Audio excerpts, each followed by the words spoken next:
never measure. And through education, we can motivate a person who have no dream in life. Dr. Violan, thank you very much. Alam mo kung answer ko?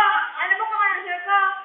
I'll start with the government because in the government, the people working in the government are bad. Tapos sabi naman ng mga audience, bad. Because the people need to be good. Sabi naman ng audience, good. Sabi ko, wala to. Kabado na ako eh. Pabutin pala kasi, winestyon na. Nawindang na ako. Nagpapatapos parang niligas ata ako dun sa stage. Sa tagalan ako mga segundo tayo. Tapos sabi niya, tinanong ako, sabi niya, ay, alam mo ano sabi ko? No, I'm not. Sabi ko ng ganyan. Pag, what is your answer? Yun na yun. Sabi ko, patay na. Sabi ko, I want to study in the government. Because at the government, the people working are bad. Dapat hindi sabi ko, people who working in government.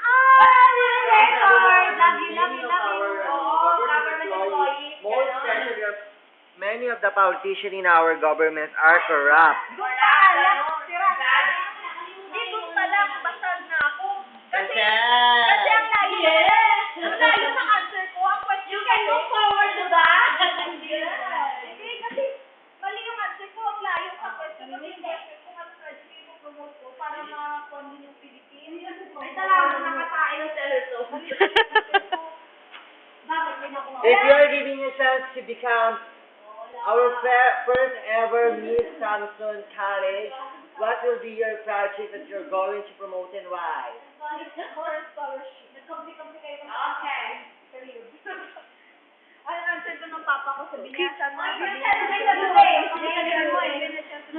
of the Philippines and promote the project to the other countries, niya. Sabi niya, we have 3,000 ilan ngayon yung island? 3,109 islands. Ano ba? Low tide, high tide? High tide, Oh. low tide. Sagot siya ni ano? Charlie Gonzalez dati. Charlie Gonzalez. How many islands do the Philippines have? High tide or low tide? Low tide pala sa kanya.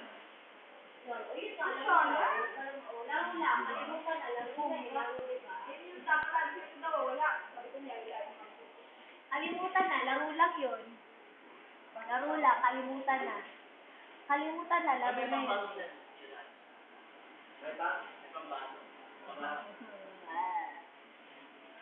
Ate, hindi Hindi ko alam, di naman kasi ako manginginig. may ilaban siya, di ba? Magaling pa naman ako pag-uwi pa pula. Nag-please lang ako.